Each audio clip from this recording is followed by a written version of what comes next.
Hallo liebe Fans meiner Podcast-Reihe, einer neuen Folge, wie immer. Und ja, ich freue mich also, dass ich wieder was Neues präsentieren kann. Ich springe allerdings jetzt von dem Opus 1, was ihr das letztes Mal vorgestellt bekommen habt, zu Opus 11. Warum? Weil da sich wieder ein Cembalo-Werk zeigt, was ich innerhalb der Hochschulzeit geschrieben habe, im strengen Barockstil, in Form einer französischen Suite mit mehreren Sätzen. Das ist ja eine Tanzsuite, das sind dann mehrere Sätze, also Allemande, Courante, Sarabande, Menuett 1, Menuett 2 und dann glaube ich schon Gigue. Ne? Das habe ich damals so gemacht. Und ich sage dann zu jedem Satz was, klar. Und freue mich, wenn ihr wieder dabei seid. Und werde also Partituren einblenden. Ich werde das also schön bearbeiten, wie immer das Video. Und es gibt eine Originalaufnahme, mehrere Originalaufnahmen, aber ich nehme die beste, die eigentlich ganz gut gelungen war, um euch auch wieder mit dem Cembalo-Klang vertraut zu machen. Ne? Die gibt es auch auf Klavier, aber das ist eine sehr alte Aufnahme, die ist nicht so wirkungsvoll. Und so weiter, sodass ihr meinen Weg sehen werdet. Was sich daraus später dann formt, kann man am besten über diese Dinge zeigen, indem ich vieles an Studienmaterial auch als Opus versehen habe. Das gehört also eigentlich nicht in meine Werkreihe, weil es eine Stilkopie ist, aber Stilkopien sind nicht unwichtig. Dass man sich also in so einem Stil auskennt und das eben auch machen kann, wie zur alten Bachzeit, ist ja nicht schlecht, dass man das Handwerk lernt. Ne? Das wäre das. Okay, dann wünsche ich euch viel Freude und Unterhaltung. Bis später.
Ich möchte euch noch ein bisschen über die Hintergründe der Suite erzählen, der Formgebung, ne, die im Barock entstanden ist.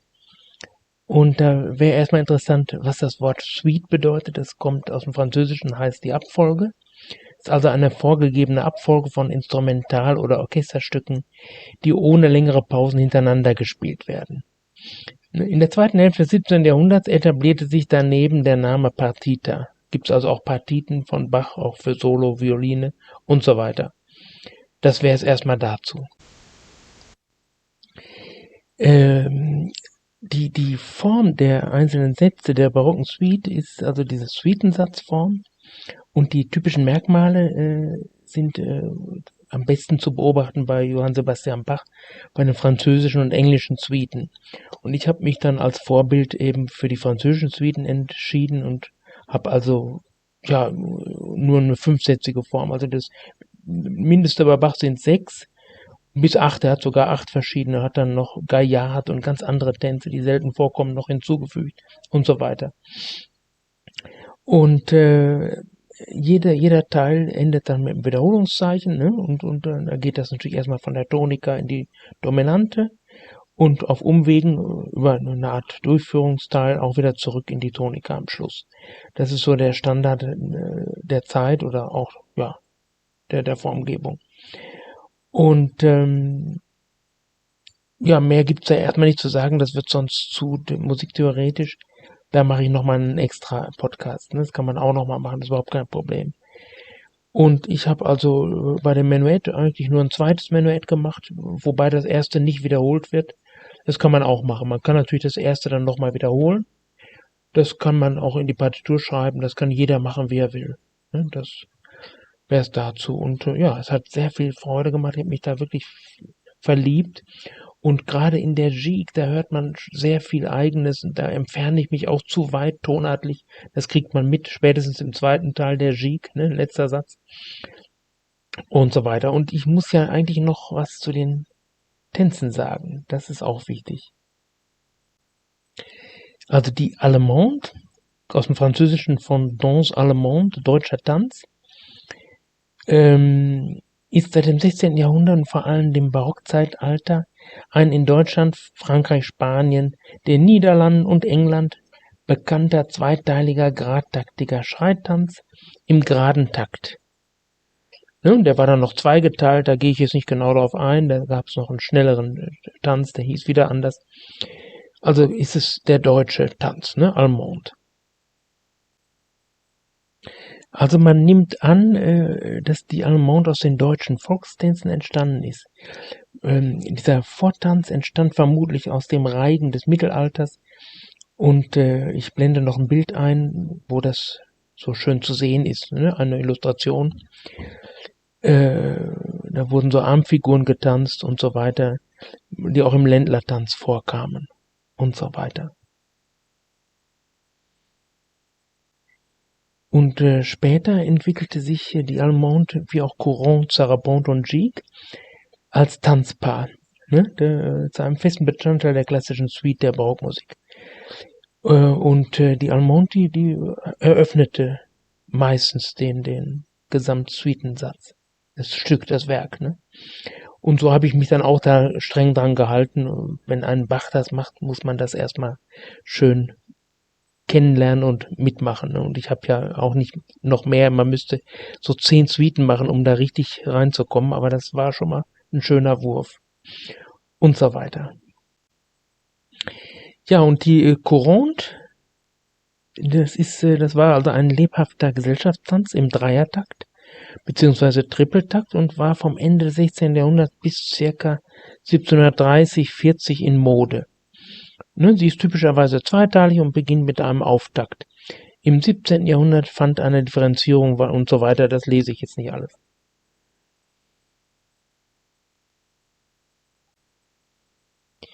Ja, die Sarabande dann ist also ab 1650 eine häufig vor allem in der Instrumentalmusik anzutreffende höfische Tanzform der Barockmusik. Dieser langsame, elegante Tanz im dreiteiligen Taktmaß hat mehrere Komponisten zu ausdrucksreichen Kompositionen inspiriert. Ne, und ist eigentlich spanisch, ist ein spanischer Tanz, wo auf dem zweiten Schritt der Akzent liegt. Ne? Also der Akzent liegt eigentlich immer auf 2. Das ist sehr typisch für die Sarabande auf Deutsch.